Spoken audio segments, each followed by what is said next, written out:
We would like to start a regular press conference by Minister IWAYA. Thank you for coming. At the outset, I have one report to make to you.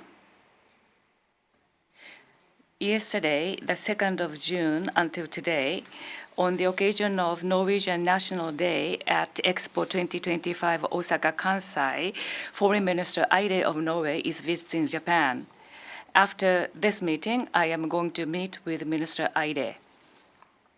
Japan and Norway are celebrating the 120th anniversary of the establishment of the diplomatic relation based on the long-standing, friendly, cooperative relationship. I look forward to discussing with Minister Eide international situations and confirming that we will work together to strengthen cooperation in various areas, including security, economy, and people-to-people exchanges. This is all from me at the outset. If you have a question, please raise your hand. If you are designated, please proceed to the nearest microphone and ask question after identifying your name and affiliation. Kyodo Sakaguchi-san. Kyodo Sakaguchi. My question is about the South Korean presidential election. South Korean presidential election following the removal from the office. We will know the results today. So the interest is about the future of Japan-ROK relations after improvement was observed under the former President Yoon, and you have been communicating, and you have been making effort to keep improving the bilateral relations. And North Korea continues a nuclear missile development in order to face with China. How would you like to build the Japan-ROK relations with a new government? As you pointed out, today, presidential election in South Korea conducted, and today's later in the evening or dawn, we will know the results. And I would like to pay attention to this. On the Japan-ROK relations, as I mentioned so far, Japan and ROK are important neighbors to cooperate as partners for various international challenges. And as you pointed out, under the strategic environment and the security environment, the importance of Japan-ROK relationship and Japan-US-ROK cooperation remains the same. Under this basic understanding, we will continue to firmly communicate with ROK for stable development of Japan-ROK relationship. Next, Kamimura-san of Yomiuri Shimbun. Yomiuri Kamimura, thank you. Nagashima Shigeo, I have a question about him. Shigeo Nagashima, lifetime honorary manager of the Yomiuri Giants, has passed away. And in addition to serving as manager of the national team during the Olympics, and he received medals from foreign countries. And in terms of sports diplomacy, what is your feeling and thoughts? He made a contribution. Well, I would like to offer my sincerest condolences on the passing of Mr. Shigeo Nagashima, who was very much loved by the Japanese people as Mr. Pro Baseball.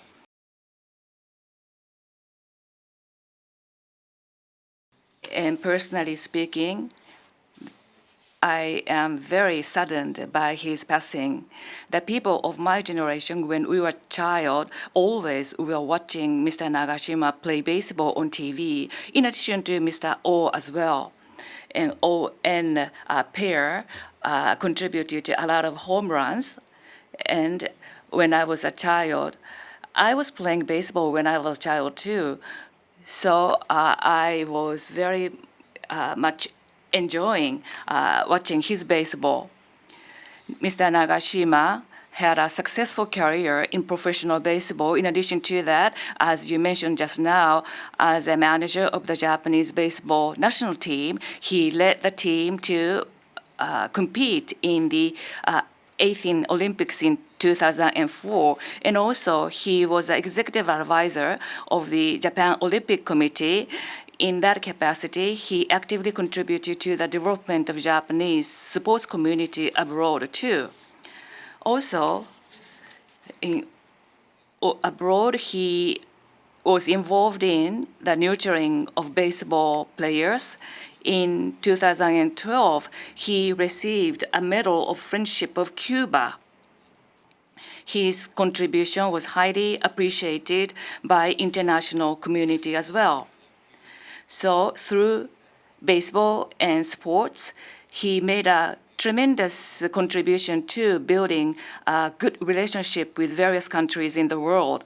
And also, he served as a torch runner in the opening ceremony of the 2021 Tokyo Olympic Games.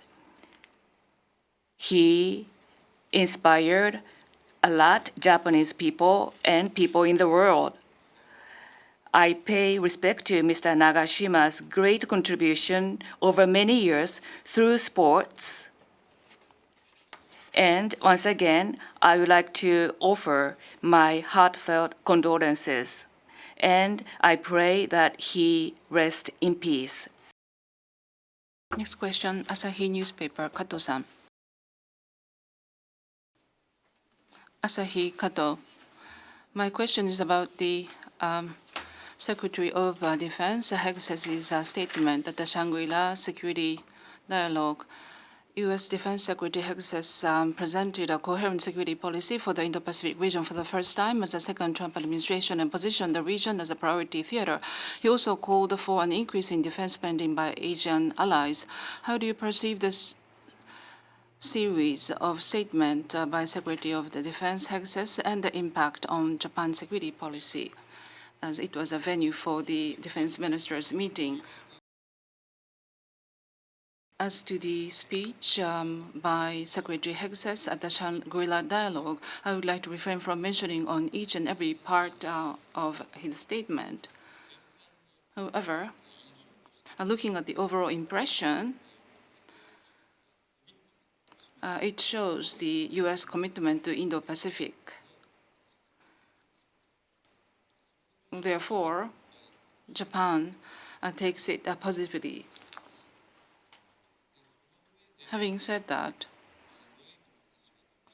you talked about the defense expense. What is important is not the monetary value or ratio, but the contents of defense capabilities. And as I have been saying, based on the national security strategy, we will steadily and drastically, independently enhance Japan's defense capabilities. As we face a very severe security environment, Japan would constantly consider and enhance defense and deterrence and response capabilities. And in order to enhance defense and deterrence and response capability of Japan-U.S. alliance, we would like to continue close communication with the Trump administration. Hamamoto-san, IWJ. Thank you. IWJ Hamamoto. Thank you. I have a question related to Ukraine. The Ukrainian Ministry of Finance announced in its statement on May 30th it would defer payment of $665 million in debt to creditors. And if Ukraine defaults, Japan is supposed to bear losses partially. And this time, are you going to subrogate the liability? And is it really necessary to give such a large sum to Ukraine when Japanese people are struggling? In total, Japan has provided $12 billion to the country. Was it really necessary to provide this amount? Kishida and Ishiba administration will be questioned for their failure to foresee the course of the war. And I think I wonder how you take responsibility for such a loose diplomacy. Yes, as you have just mentioned, I am aware that the Ukrainian Ministry of Finance has announced that it will defer payment of about $665 million in debt to the holders of government bonds the country has issued. And the government of Japan actually does not hold such bonds. But that said, we will closely watch the fiscal conditions of the Ukrainian government and the development of this matter going forward. That said, in general terms, suppose public bonds that the government of Japan holds defaulted, Japan will not automatically subrogate the liabilities. Rather, we will take part in the international framework and discuss how we respond with other creditor countries. At the risk of being repetitive, Japan does not hold the liabilities that you have referred to.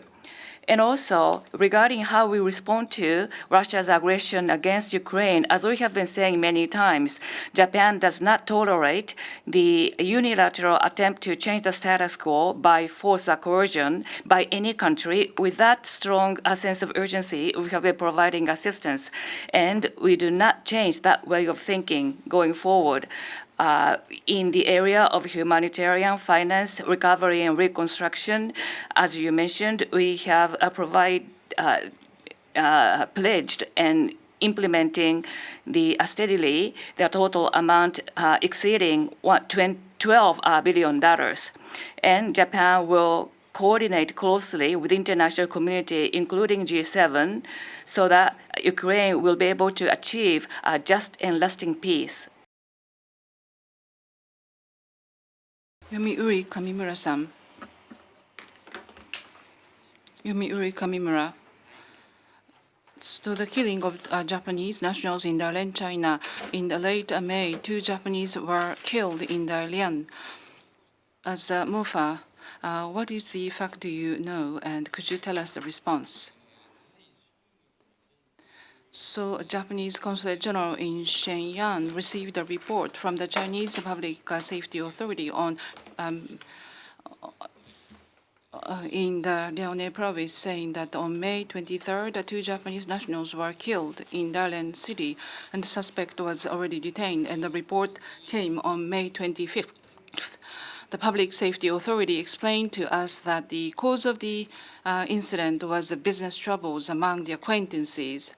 Upon this incident, Japanese government has been providing necessary assistance to affected family members, and we will continue to take appropriate response to protect Japanese nationals there. This concludes today's press conference. Thank you very much. Thank you.